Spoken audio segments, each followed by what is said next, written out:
اعوذ باللہ من الشیطان الرجیم بسم اللہ الرحمن الرحیم۔ عزیز طلبہ السلام علیکم۔ گورنمنٹ ڈگری کالج فورڈ عباس کی طرف سے اردو کا لیکچر لے کے میں آپ کی خدمت میں پروفیسر خضر عباس۔ آج ہم نے سبق نمبر 6 محمد بن قاسم یعنی پہلی فتح کی تشریحات پڑھنی ہے۔ یہ دیکھیے اس وقت ہمارے سامنے پہلی عبارت موجود ہے۔ صبح کی نماز کے بعد دمشق کے لوگ بازاروں اور مکانوں کی چھتوں پر کھڑے محمد بن قاسم کی فوج کا جلوس دیکھ رہے تھے۔ دنیا کی تاریخ میں یہ پہلا واقعہ تھا کہ فوج کی قیادت ایک 17 سالہ نوجوان کے سپرد تھی۔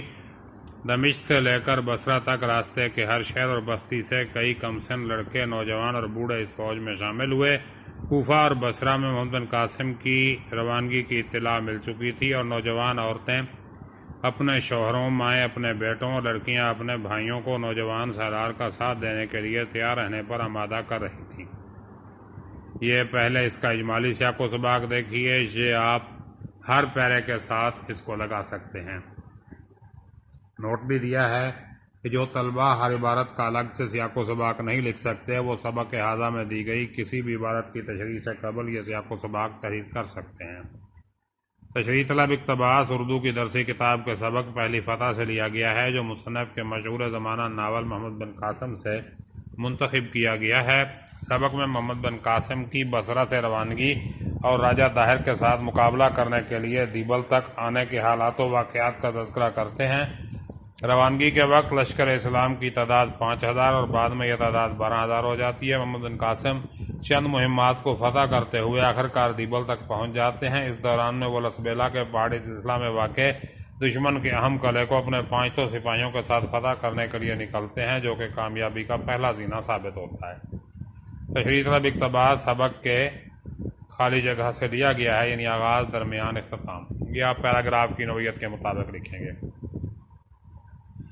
سیاق و سباق، اب یہ جو مثالی سیاق و سباق ہے اس کی بات ہو رہی ہے۔ تشریح طلب عبارت سبق کی پہلی عبارت ہے اس لیے اس کا سیاق نہیں، پہلے اس سے کچھ بھی نہیں ہے۔ تشریح طلب عبارت کے بعد مصنف کہتے ہیں کہ بصرہ اور کوفہ کی خواتین نے جہاں اپنے مردوں کو محمد بن قاسم کی مدد کے لیے تیار کیا اور اپنے زیورات بھی بیچ ڈالے، محمد بن قاسم شیراز سے ہوتا ہوا مکران پہنچا جہاں بھیم سنگھ کی فوج کے گوریلا حملوں سے اس کو نقصان پہنچا۔ چنانچہ محمد بن قاسم نے تجربہ کار سالاروں کی مجلس شورا بلائی۔ کچھ سالاروں نے سمندر کے ساتھ والا راستہ اختیار کرنے کا مشورہ دیا مگر محمد بن قاسم نے یہ کہہ کر اس کو رد کر دیا کہ اس کا مقصد قلعہ فتح کرنا ہے۔ بعد ازاں ایک بوڑھے سالار نے محمد بن قاسم کو فوج کے ساتھ رہنے کا مشورہ دیا تو محمد بن قاسم نے انکار کرتے ہوئے کہا مسلمان اللہ کے لیے لڑتے ہیں، بادشاہ یا سپہ سالار کے لیے نہیں۔ اس کے بعد محمد بن قاسم نے اپنی جگہ محمد بن ہارون کو مقرر کیا۔ تشریح کیا ہے جس کی نسیم حجازی کی زبان سادہ، سلیس اور اسلامی جذبے سے معمور ہے۔ نسیم حجازی اردو ادب میں ایک ناول نگار کی حیثیت سے بہت بلند مقام رکھتے ہیں۔ عرب مسلمانوں کے جزیرہ سرندیپ جس کا موجودہ نام سری لنکا ہے سے تجارتی تعلقات تھے۔ عرب تاجروں میں سے ایک معروف تاجر عبدالشمس کا خاندان سرندیپ میں بڑی مدت سے رہائش پذیر تھا۔ اس دوران میں ایک عرب مسلمان تاجر ابو الحسن تجارت کے ارادے اور تبلیغ کی غرض سے دور دراز جزیرہ سرندیپ میں آیا۔ اس نے عبدالشمس کو اسلام کی دعوت دی جو اس نے بخوشی قبول کی اور مشرف با اسلام ہوا اور اس نے اپنا نام عبداللہ رکھا۔ اس کی بیٹی سلمہ بھی مسلمان ہو گئی۔ اس کے باپ کی خواہش سے اس کی شادی ابو الحسن سے ہو گئی۔ شادی کے دوسرے سال ان کے ہاں بیٹا ہوا جس کا نام خالد اور چوتھے سال بیٹی پیدا ہوئی جس کا نام ناہید رکھا۔ اس زمانے میں سرندیپ کا راجہ عرب کے حکمرانوں سے دوستانہ تعلقات استوار کرنے کا خواہش مند تھا۔ اس نے خیر سگالی کے طور پر ولید بن عبد الملک کے لیے عرب تاجروں کے ذریعے قیمتی تحائف دے کر ایک بحری جہاز روانہ کیا۔ دیبل کے قریب سندھ کے بحری قزاقوں نے جہاز کو لوٹ لیا اور انہیں عرب تاجروں کو عورتوں اور بچوں سمیت قید کر لیا۔ اس وقت حجاج بن یوسف عراق کا گورنر تھا۔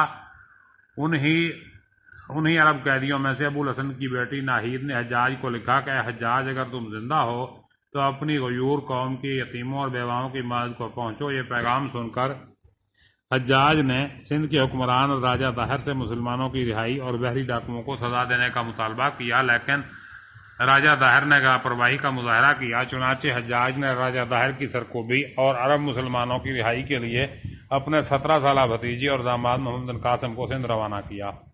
صبح کی نماز پڑھنے کے بعد محمد بن قاسم کا لشکر شام کے دارالحکومت دمشق سے عراق کے شہر بصرہ کی طرف روانہ ہوا۔ دمشق کے لوگ بازاروں اور مکانوں کی چھتوں پر کھڑے محمد بن قاسم کے لشکر کو دیکھ رہے تھے۔ دنیا تاریخ میں یہ پہلا واقعہ تھا کہ فوج کی قیادت ایک 17 سالہ نوجوان کر رہا تھا۔ اس کا مموری میں لشکر کی قیادت سنبھالنا، پھر اندیکھے دور دراز کے ملک پر حملہ کرنے کے لیے روانہ ہونا حیرانی کی بات تھی۔ دمشق سے بصرہ تک راستے میں آنے والے ہر شہر اور بستی سے کئی کم عمر لڑکے، نوجوان اور بوڑھے اس فوج میں جوک در جوک شامل ہوئے۔ غوث اعظم کا فرمان مبارک ہے، شروع کرنا تیرا کام ہے اور مکمل کرنا خدا کا۔ کوفہ اور بصرہ کے عوام کو محمد بن قاسم اور اس کے لشکر کی روانگی کی اطلاع پہلے ہی مل چکی تھی اور ہر شخص جذبہ جہاد سے سرشار تھا۔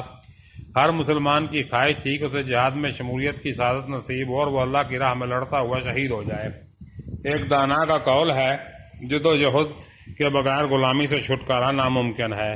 کوفہ اور بصرہ کے نہ صرف مرد بلکہ عورتیں بھی جذبہ جہاد سے سرشار تھیں۔ چنانچہ نوجوان عورتیں اپنے شوہروں کو جہاد میں شامل ہونے کے لیے تیار کر رہی تھیں۔ اسی طرح مائیں اپنے بیٹوں اور بہنیں اپنے بھائیوں کو نوجوان سپہ سالار محمد بن قاسم کا ساتھ دینے کی ترغیب دے رہی تھی کہ وہ ایک مجبور اور بے کس مسلمان بیٹی کی مدد کر کے غیرت مند قوم ہونے کا ثبوت دے۔ گورکی کا قول ہے، زندگی کے دشوار گزار راستے عورت کی رفاقت کے بغیر طے نہیں ہو سکتے۔ آگے دیکھیں، عبارت نمبر 2 ہے، محمد بن قاسم نے بصرہ میں 3 دن قیام کیا۔ اس کی آمد سے پہلے بصرہ میں حجاج بن یوسف کے پاس مکران کے گورنر محمد بن ہارون کا یہ پیغام پہنچ چکا تھا کہ عبید اللہ کی قیادت میں 20 آدمیوں کا جو وفد دیبل بھیجا گیا تھا، اس میں سے صرف 2 نوجوان جان بچا کر مکران پہنچنے میں کامیاب ہوئے ہیں، باقی تمام دیبل کے گورنر نے قتل کر دیے ہیں۔ اس خبر نے بصرہ کے عوام میں انتقام کی سلگتی ہوئی آگ پر تیل کا کام دیا۔ سیاق و سباق کیا ہے اس کا؟ تشریح طلب عبارت سے پہلے مصنف بتاتے ہیں کہ دمشق میں صبح کے وقت تمام لوگ محمد بن قاسم کی فوج کا جلوس دیکھ رہے تھے، کیونکہ پہلی مرتبہ 17 سالہ نوجوان فوج کا سپہ سالار تھا۔ بصرہ اور کوفہ کی خواتین نے مردوں کو اس کی مدد کے لیے تیار کیا اور اپنے زیورات بھی بھیج ڈالے۔ محمد بن قاسم شیراز سے ہوتا ہوا مکران پہنچا، جہاں بھیم سنگھ کی فوج کے گوریلا حملوں سے اس کو نقصان پہنچا۔ تشریح طلب عبارت کے بعد مصنف کہتے ہیں کہ محمد بن قاسم نے تجربہ کار سالاروں کی مجلس شورا بلائی۔ کچھ سالاروں نے سمندر کے ساتھ والا راستہ اختیار کرنے کا مشورہ دیا، مگر محمد بن قاسم نے یہ کہہ کر رد کر دیا کہ اس کا مقصد قلعہ فتح کرنا ہے۔ بعد ازاں ایک بوڑھے سالار نے محمد بن قاسم کو فوج کے ساتھ رہنے کا مشورہ دیا، تو محمد بن قاسم نے انکار کرتے ہوئے کہا، مسلمان اللہ کے لیے لڑتے ہیں، بادشاہ یا سپہ سالار کے لیے نہیں۔ اس کے بعد محمد بن قاسم نے اپنی جگہ محمد بن ہارون کو مقرر کیا۔ تشریح کے آئے مصنف بتاتے ہیں کہ صبح کی نماز پڑھنے کے بعد محمد بن قاسم کا لشکر شام کے دارالحکومت دمشق سے عراق کے شہر بصرہ کے لیے روانہ ہوا۔ دمشق کے لوگ بازاروں اور مکانوں کی چھتوں پر کھڑے محمد بن قاسم کے لشکر کو دیکھ رہے تھے۔ دنیا کی تاریخ میں یہ پہلا واقعہ تھا کہ فوج کی قیادت ایک 17 سالہ نوجوان کر رہا تھا۔ اتنی کم عمری میں لشکر کی قیادت سنبھالنا، پھر اندیکھے دور دراز ملک پر حملہ کے لیے روانہ ہونا حیرانی کی بات تھی۔ دمشق سے بصرہ تک راستے میں آنے والے ہر شہر اور بستی سے کئی کم عمر لڑکے، نوجوان اور بوڑھے اس فوج میں جوک در جوک شامل ہوئے۔ غوث اعظم کا فرمان مبارک ہے، شروع کرنا تیرا کام ہے اور مکمل کرنا خدا کا۔ کوفہ اور بصرہ کے عوام محمد بن قاسم اور اس کے لشکر کی روانگی کی اطلاع پہلے ہی مل چکی تھی۔ ہر شخص جذبہ جہاد سے سرشار تھا۔ کوفہ اور بصرہ کہ نہ صرف مرد بلکہ خواتین بھی پیش تھیں۔ چنانچہ نوجوان عورتیں اپنے شوہروں، مائیں اپنے بیٹوں اور بہنیں اپنے بھائیوں کو نوجوان سپہ سالار محمد بن قاسم کا ساتھ دینے کے لیے تیار کر رہی تھیں۔ وہ ایک مجبور اور بے کس مسلمان بیٹی ناہید کی مدد کر کے غیور قوم ہونے کا ثبوت دیں۔ گورکی کا قول ہے کہ زندگی کے دشوار گزار راستے عورت کی رفاقت کے بغیر طے نہیں ہو سکتے۔ محمد بن قاسم کی والدہ بڑھاپے اور بیماری کے باوجود جہاد کی تبلیغ کے لیے محلے کی ہر عورت کے پاس پہنچی۔ اسی طرح محمد بن قاسم کی بیوی زبیدہ نے مجاہدین کے سامان رسد کی خریداری کے لیے اپنے تمام زیورات بھیج ڈالے۔ بصرہ کی دیگر عورتوں نے بھی زبیدہ کی تقریر کرتے ہوئے اس کار خیر میں بڑھ چڑھ کر حصہ لیا۔ محمد بن قاسم بصرہ میں 3 دن ٹھہرے۔ محمد بن قاسم کی آمد سے قبل حجاج بن یوسف کے پاس مکران کے گورنر محمد بن ہارون کا پیغام پہنچ چکا تھا۔ اس میں عبید اللہ کی قیادت میں بھیجے گئے 20 افراد پر مشتمل وفد کے ساتھ دیبل کے گورنر کے ظالمانہ برتاؤ کی تفصیل بیان کی گئی تھی۔ دیبل کے صفاق گورنر نے 20 افراد کے وفد میں سے 18 افراد کو شہید کر دیا اور صرف 2 نوجوان جان بچا کر واپس پہنچنے میں کامیاب ہوئے۔ دیبل کے حکمرانوں کا یہ جارحانہ رویہ اس بات کی غمازی کر رہا تھا کہ انہیں اپنی گھٹیا حرکت اور زیادتی پر ذرا برابر بھی ندامت نہیں ہوئی۔ ناہید اور دیگر افراد سے زیادتی کے بعد یہ دوسرا واقعہ تھا جو یہ ظاہر کرتا تھا کہ سندھ کے حکمران اپنی طاقت کے نشے میں مخمور اپنے ظالمانہ رویوں کو برقرار رکھنے پر بضد ہیں۔ بصرہ میں اس خبر کے پہنچنے سے پہلے ہی ناہید کے ساتھ ناروا سلوک پر جذبات موزن تھے۔ جب یہ خبر پہنچی تو اس نے لوگوں کے جذبات کو مزید مشتعل کر دیا اور سلگتی ہوئی آگ پر تیل کا کام کیا۔ کیونکہ بصرہ کے لوگوں کے دلوں میں انتقام لینے کی آگ پہلے ہی سلگ رہی تھی، اس خبر نے مزید بھڑکا دیا، جس کی وجہ سے بصرہ کے لوگ جذبہ جہاد سے سرشار ہو کر جوک در جوک فوج میں شامل ہو گئے۔ دمشق سے روانہ ہوتے وقت محمد بن قاسم کی فوج کی تعداد کل 5000 تھی، لیکن جب وہ بصرہ سے روانہ ہوئے تو لشکر کی مجموعی تعداد 12000 ہو گئی، جن میں سے 6000 سپاہی گھڑ سوار، 3000 پیدل اور 3000 سامان رسد کے اونٹوں کے ساتھ تھے۔ عبارت نمبر 3 دیکھیے۔ محمد بن قاسم شیراز سے ہوتا ہوا مکران پہنچا۔ مکران کی سرحد عبور کرنے کے بعد لسبیلا کے پہاڑی علاقے میں اسے بہت سی مشکلات کا سامنا کرنا پڑا۔ بھیم سنگھ 20000 فوج کے ساتھ لسبیلا کے سندھی گورنر کی اعانت کے لیے پہنچ چکا تھا۔ اس نے ایک مضبوط پہاڑی قلعے کو اپنا مرکز بنا کر تمام راستوں پر اپنے تیر انداز بٹھا دیے۔ اپنے باپ کی مخالفت کے باوجود وہ راجہ کو اس بات کا یقین دلا چکا تھا کہ اس کے 20000 سپاہی 12000 مسلمانوں کو لسبیلا سے آگے نہیں بڑھنے دیں گے۔ سیاق و سباق کیا ہے؟ تشریح عبارت سے پہلے مصنف بتاتے ہیں کہ دمشق میں صبح کے وقت تمام لوگ محمد بن قاسم کی فوج کا جلوس دیکھ رہے تھے، کیونکہ پہلی مرتبہ 17 سالہ نوجوان فوج کا سپہ سالار تھا۔ بصرہ اور کوفہ کی خواتین نے مردوں کو اس کی مدد کے لیے تیار کیا اور اپنے زیورات بھی بھیج ڈالے۔ محمد بن قاسم شیراز سے ہوتا ہوا مکران پہنچا، جہاں بھیم سنگھ کی فوج کے گوریلا حملوں سے اس کو نقصان پہنچا۔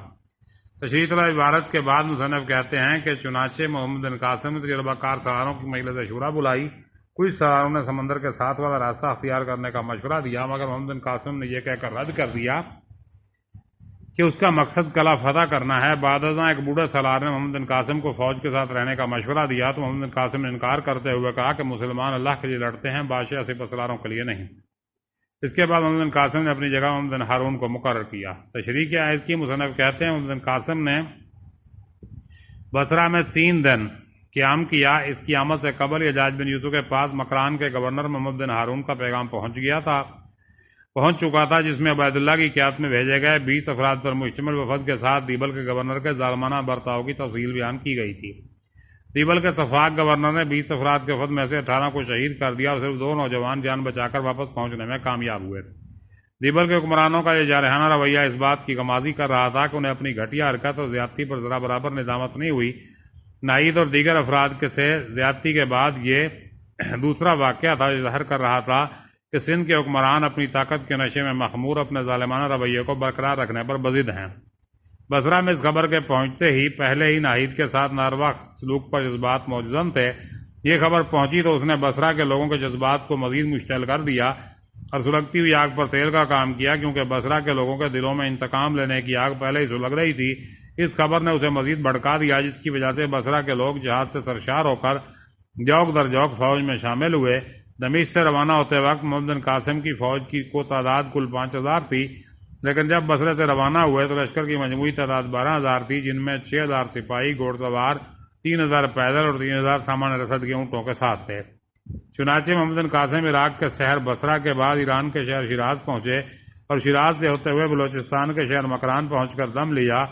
پھر مکران کی سرحد عبور کرنے کے بعد بلوچستان ہی کے شہر لسبیلا کے پہاڑی علاقوں میں داخل ہوتے ہی فوج کو بہت سی مشکلات اور مزاحمت کا سامنا کرنا پڑا۔ افلاطون کا قول ہے، ہر مشکل انسان کی ہمت کا امتحان لینے آتی ہے۔ بھیم سنگھ محمد بن قاسم اور اس کی فوج کی خبر سنتے ہی 20000 فوج لے کر سندھی گورنر کی مدد کے لیے پہنچ گیا۔ اس علاقے میں مضبوط اور محفوظ قلعہ بھی تھا، اسے بھیم سنگھ نے اپنا مرکز بنا رکھا تھا۔ اس نے قلعہ میں اپنی فوج، اسلحہ اور سامان رسد رکھا ہوا تھا۔ بھیم سنگھ نے قلعہ کو مرکز بنا کر تمام راستوں پر تیر اندازی کے ماہر بٹھا دیے تاکہ محمد بن قاسم کی فوج پیش قدمی کرتے ہوئے قلعہ تک رسائی حاصل نہ کر سکے۔ بھیم سنگھ کا والد دیبل کا اعلیٰ حاکم اعلیٰ فوجوں کا سپہ سالار تھا اور اب مسلمانوں کے بارے میں جانتا تھا کہ ان کا بچہ جذبہ جہاد سے سرشار ہے۔ اس نے راجہ طاہر کو مشورہ دیا کہ عقلمندی کا تقاضا یہی ہے، عربوں کے ساتھ جنگ نہ کی جائے اور ان کے ساتھ پرامن رہنے میں عافیت ہے، لیکن ادے سنگھ کا بیٹا بھیم سنگھ فوجی جمعیت اور طاقت کے نشے میں مخمور تھا۔ اس نے اپنے باپ کے مشورے کو بزدلی قرار دیا اور باپ کی مخالفت کے باوجود مسلمانوں کے مقابلے میں 20000 فوج لے کر پہنچ گیا۔ وہ راجہ طاہر کو اس بات کا بھرپور یقین دلا چکا تھا کہ اس کے 20000 سپاہی 12000 مسلمانوں کی فوج کو آگے بڑھنے نہیں دیں گے۔